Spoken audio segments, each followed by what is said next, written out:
Baik, sebelum kita memulai presentasi kali ini, mari kita panjatkan syukur puji Tuhan kepada Tuhan Yang Maha Esa. Berdoa menurut kepercayaan dan agama masing-masing. Dimulai.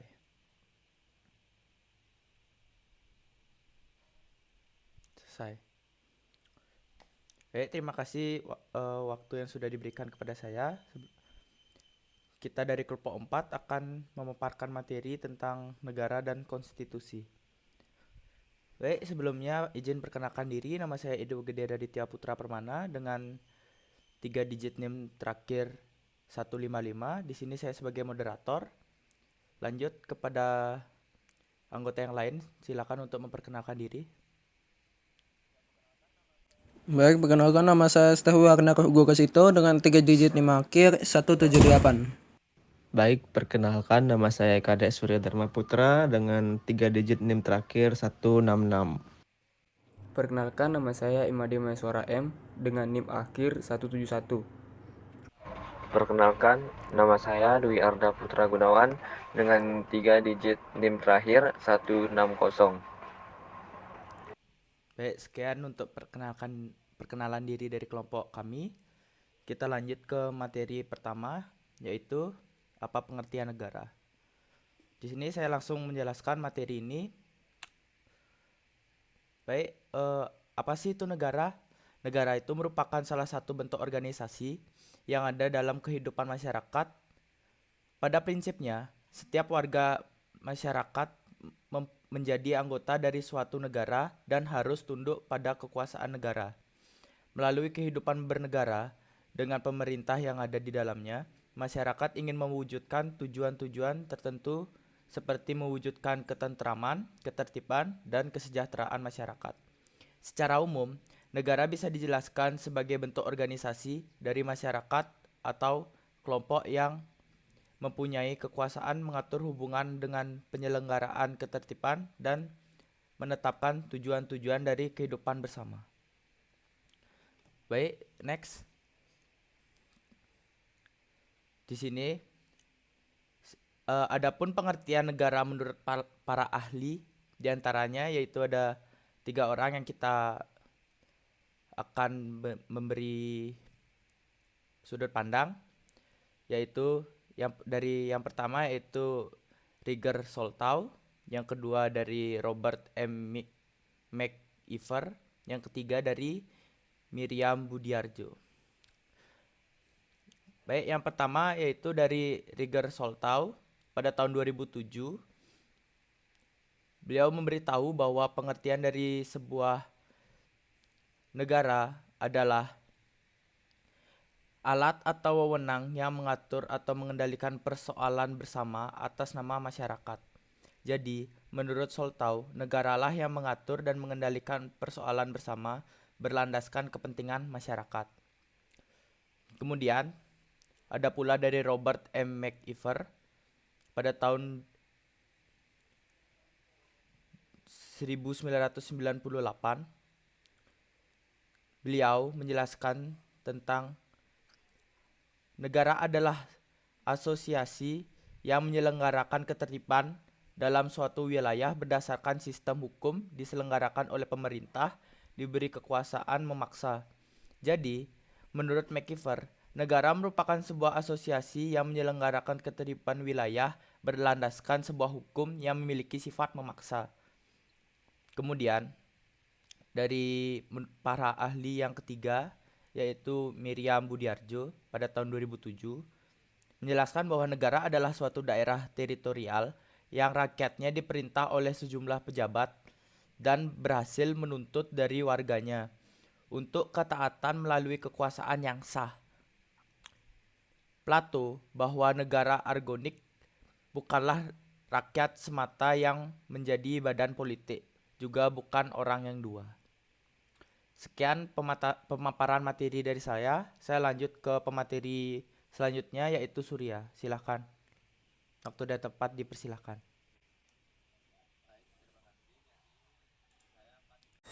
Baik, jadi materi berikutnya adalah unsur-unsur dalam negara. Jadi dalam unsur-unsur dalam negara itu terdapat 3 unsur. Yang pertama itu rakyat, yang kedua wilayah, yang ketiga itu pemerintah. Rakyat sendiri dalam pengertian rakyat Inggris dan Belanda adalah kumpulan manusia yang hidup bersama dalam suatu masyarakat penghuni suatu negara, meskipun mereka ini mungkin berasal dari keturunan dan memiliki kepercayaan yang berbeda. Selain rakyat, penghuni negara juga disebut sebagai bangsa. Nah, rakyat sendiri dalam pengertian KBBI adalah sekelompok manusia yang memiliki suatu kebudayaan yang sama. Misalnya memiliki kesamaan bahasa dan adat istiadat.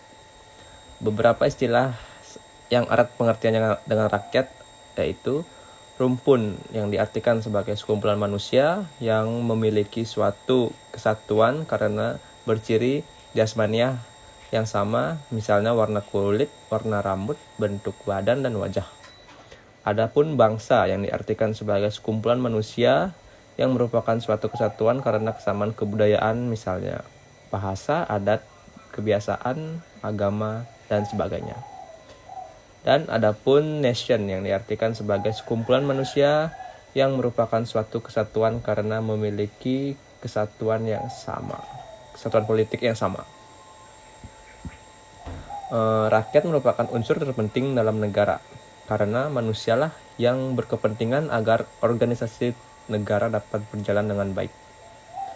Rakyat suatu negara dibedakan menjadi 2, yaitu penduduk dan bukan penduduk, dan warga negara dan bukan warga negara. Berikutnya ada wilayah. Wilayah pun terbagi menjadi 4, yaitu daratan maksud saya, lautan, udara, dan wilayah. Daratan wilayah di permukaan bumi, dalam batas-batas, dan di dalam tanah di bawah permukaan bumi. Artinya, semua kekayaan alam yang terkandung di dalam bumi ada dalam batas-batas negara adalah hak sepenuhnya negara pemilik wilayah batas-batas wilayah. Batas-batas wilayah dapat berupa batas alam, batas buatan, dan batas menurut ilmu alam. Batas alam misalnya sungai, danau, pegunungan, dan lembah. Batas buatan misalnya pagar, tembok, pagar kawat, dan parit. Batas menurut ilmu alam contohnya adalah garis lintang dan garis bujur pada peta bumi. Lalu lautan. Lautan yang merupakan wilayah suatu negara disebut sebagai laut teritorial negara. Sedangkan laut di luarnya disebut laut terbuka atau laut bebas. Ada 2 konsepsi pokok tentang laut, yaitu res nullius yang menyatakan bahwa laut tidak ada pemiliknya sehingga dapat diambil atau dimiliki oleh setiap negara. Yang kedua ada res communis yang menyatakan bahwa laut adalah milik bersama masyarakat dunia dan karenanya tidak dapat diambil atau dimiliki oleh setiap negara. Selanjutnya ada udara. Wilayah udara suatu negara ada di atas wilayah daratan dan lautan negara itu. Kekuasaan atas wilayah udara suatu negara itu pertama kali diatur dalam Perjanjian Paris pada tahun 1919 yang dimuat dalam lembaran negara Hindia Belanda. Adapun Perjanjian Havana pada tahun 1928 yang dihadiri 27 negara menegaskan bahwa setiap negara berkuasa penuh atas udara di wilayahnya. Dan terakhir ada wilayah eksteritorial. Suatu wilayah atau daerah karena ketetapan hukum internasional, maka dianggap sebagai wilayah atau bagian wilayah dari suatu negara. Hal-hal yang termasuk dalam ketetapan hukum internasional tersebut yakni kapal-kapal yang berlayar di laut terbuka di bawah bendera negara tertentu dan tempat atau daerah kerja perwakilan diplomatik. Baik, yang terakhir dari unsur dalam negara ada pemerintahan. Istilah pemerintah merupakan terjemahan dari kata asing yang berasal dari Inggris government dan berasal dari Prancis gouvernement yang berasal dari kata Yunani koubepuaf yang berarti mengemudikan kapal atau nakoda. Dalam arti luas, pemerintah adalah gabungan dari semua badan kenegaraan, eksekutif, legislatif, dan yudikatif yang berkuasa memerintah di suatu wilayah negara. Dalam arti sempit, pemerintah mencakup lembaga eksekutif saja. Di sini saya akan membacakan materi tentang apa itu konstitusi. Konstitusi adalah sejumlah aturan-aturan dasar dan ketentuan-ketentuan hukum yang dibentuk untuk mengatur fungsi dan struktur lembaga pemerintahan, termasuk dasar hubungan kerja sama antara negara dan masyarakat dalam konteks kehidupan berbangsa dan bernegara. Konstitusi atau undang-undang adalah instrument of government, yaitu seperangkat kebijakan yang digunakan sebagai pegangan untuk memerintah dalam suatu negara. Negara yang berdasarkan konstitusi adalah negara yang kuasa pemerintahannya, hak-hak rakyatnya, dan hubungan antara kekuasaan pemerintah serta hak-hak warga negaranya diatur oleh hukum. Adapun pengertian konstitusi menurut para ahli, yang pertama, menurut K.C. Ware, konstitusi adalah keseluruhan sistem ketatanegaraan suatu negara yang berupa kumpulan peraturan yang membentuk dan mengatur atau memerintah dalam pemerintahan suatu negara. Herman Heller, konstitusi lebih luas daripada undang-undang dasar. Konstitusi tidak hanya bersifat yuridis, tetapi juga sosiologis dan politis. Yang kedua, menurut Herman Heller, ada 3 pengertian konstitusi, yaitu yang pertama, konstitusi dilihat dalam arti politis dan sosiologis sebagai cermin kehidupan sosial politik yang nyata dalam masyarakat. Yang kedua, konstitusi dilihat dalam arti yuridis sebagai suatu kesatuan kaidah hukum yang hidup dalam masyarakat. Dan yang ketiga, konstitusi yang tertulis dalam satu naskah undang-undang dasar sebagai hukum yang tertinggi yang berlaku dalam suatu negara.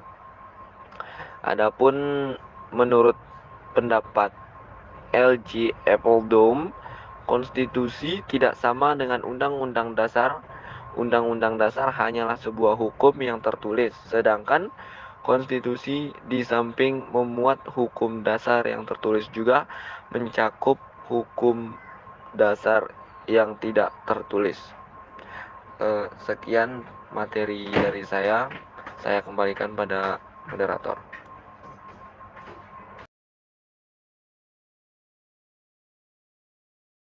Ya, selanjutnya saya akan menjelaskan mengenai syarat-syarat konstitusi.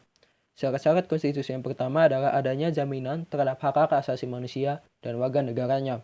Konstitusi merupakan sebuah aturan di mana pada saat pelaksanaannya dapat menjamin semua hak-hak asasi manusia dan negaranya. Hal tersebut bertujuan agar tidak ada penyelewengan atas hukum yang dibuat dengan hak asasi manusia.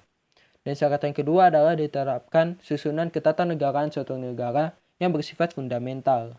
Norma fundamental negara tersebut merupakan dasar filosofis yang di dalamnya terkandung kaidah dasar dalam pengaturan negara. Pancasila sebagai norma dasar negara yang fundamental ini menjadi sumber dari segala sumber hukum dalam sebuah negara. Dan syarat yang ketiga adalah adanya pembagian dan pembatasan tugas ketatanegaraan, di mana setiap lembaga negara memiliki tugas dan kewajibannya masing-masing dalam melaksanakan tugas. Tetapi dalam pelaksanaan tugas tersebut terdapat hukum yang mengatur dan membatasi pelaksanaan tugas ketika tugas berada di luar batas atau melanggar hukum yang ada. Nah, selanjutnya saya akan menjelaskan mengenai ciri-ciri konstitusi menurut para ahli. Jadi ciri-ciri konstitusi yang pertama adalah ciri-ciri menurut Maryam Budiarjo. Jadi ciri-ciri yang menurut Maryam Budiarjo ini terbagi atas 5, yaitu organisasi negara, HAM, prosedur pengubah undang-undang, larangan perubahan sifat undang-undang, dan yang terakhir adalah memuat cita-cita rakyat dan ideologi negara. Jadi ciri-ciri pertama menurut Maryam Budiarjo adalah organisasi negara. Misalnya pembagian kekuasaan antara legislatif, yudikatif, dan juga eksekutif. Lembaga negara merupakan lembaga pemerintahan negara yang berkedudukan di pusat, yang fungsi tugas dan kewenangannya diatur secara tegas dalam Undang-Undang Dasar. Secara keseluruhan, Undang-Undang Dasar Negara Republik Indonesia tahun 1945 sebelum perubahan mengenal 6 lembaga tinggi, yaitu MPR, DPR, Presiden, MA, BPK, dan DPA sebagai lembaga tinggi negara. Dan namun setelah perubahan UUD 1945 menyebutkan bahwa lembaga negara adalah MPR, DPR, DPD, Presiden, BPK, MA, MK, dan KY, tanpa mengenal istilah lembaga tinggi atau tertinggi negara. Dan ciri-ciri yang kedua adalah HAM, di mana sebuah konstitusi tentunya harus bisa menjamin hak asasi manusia. Melalui hal itulah dibentuklah pasal-pasal ataupun undang-undang untuk menjamin hak asasi manusia. Dan ciri-ciri yang ketiga menurut Maryam adalah prosedur pengubah undang-undang. Seperti pada bab 16 di mana perubahan Undang-Undang Dasar pada pasal 37 ayat 1 dan 2 untuk mengubah Undang-Undang Dasar negara sekurang-kurangnya 2/3 daripada jumlah anggota Majelis Permusyawaratan Rakyat yang hadir, di mana untuk membuat undang-undang kiranya yang mendatangi rapat tersebut adalah 2/3 dari anggota MPR atau Majelis Permusyawaratan Rakyat. Dan yang kedua adalah putusan yang diambil dengan persetujuan sekurang-kurangnya 2/3 dari jumlah anggota Majelis Permusyawaratan Rakyat. Jadi dalam pengambilan keputusan perubahan undang-undang ini, sekurang-kurangnya 2/3 anggota MPR hadir dalam rapat tersebut. Dan selanjutnya adalah larangan perubahan sifat undang-undang. Larangan perubahan sifat-sifat undang ini dikarenakan sifat undang-undang merupakan sesuatu hal yang sangat sakral. Jadi sifat undang-undang tidak boleh diubah, tapi kita boleh menyempurnakan aturan dasar seperti tata negara, kedaulatan rakyat, HAM, pembagian tugas, eksistensi negara yang demokrasi, dan negara hukum, serta hal-hal lain yang sesuai dengan perkembangan aspirasi dan kebutuhan bangsa yang berada dalam sifat undang-undang. Dan sifat-sifat yang terakhir menurut Maryam adalah, atau ciri-ciri terakhir menurut Maryam adalah, konstitusi itu memuat cita-cita rakyat dan ideologi negara, di mana konstitusi bertujuan untuk mencapai cita-cita luar negara dan juga ideologi negara. Jadi selanjutnya saya akan menjelaskan mengenai ciri-ciri konstitusi menurut Mr. J. Steinbeck, di mana konstitusi berisi 3 hal pokok, yaitu adanya jaminan terhadap hak-hak asasi manusia dan warga negaranya, ditetapkannya susunan ketatanegaraan suatu negara yang bersifat fundamental, dan yang terakhir adalah adanya pembagian dan pembatasan tugas ketatanegaraan yang juga bersifat fundamental. Jadi sekian presentasi dari saya kembalikan kepada teman saya Ade yang akan menjelaskan mengenai unsur-unsur konstitusi.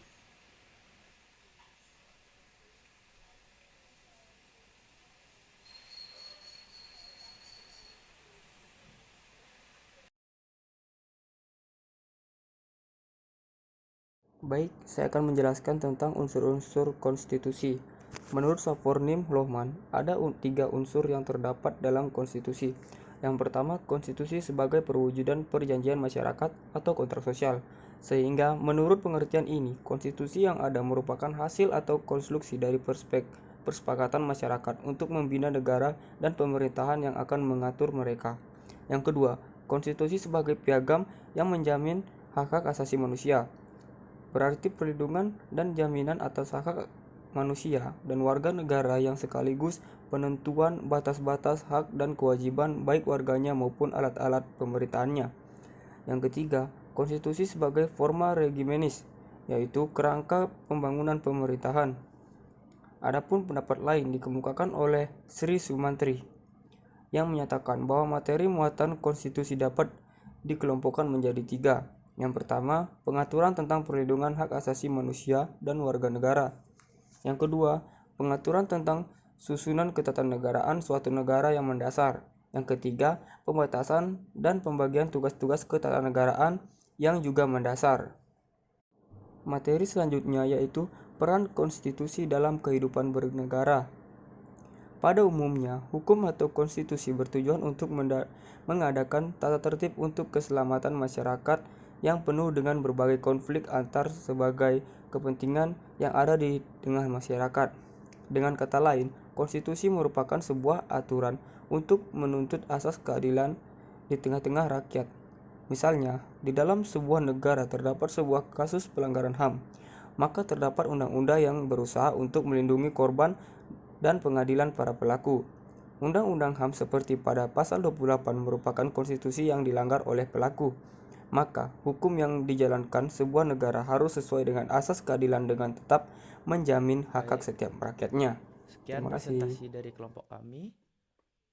Di sini dapat saya simpulkan bahwa negara merupakan suatu organisasi di antara sekelompok atau beberapa kelompok manusia yang secara bersama-sama mendiami suatu wilayah atau bisa dibilang teritorial tertentu dengan mengakui adanya suatu pemerintahan yang mengurus tata tertib dan keselamatan sekelompok atau beberapa kelompok manusia yang ada di wilayahnya.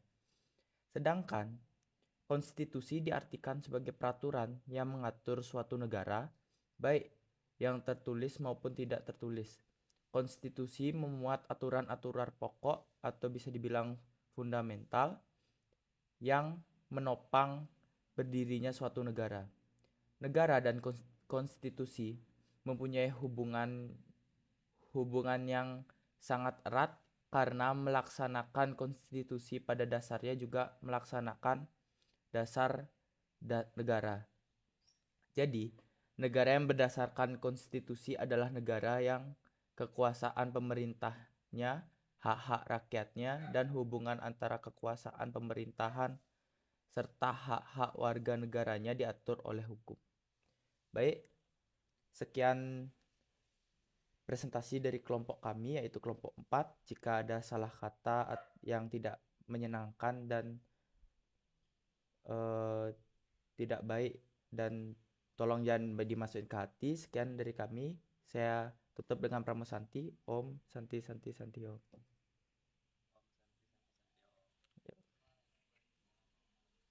Nah, Islam nggak diajak.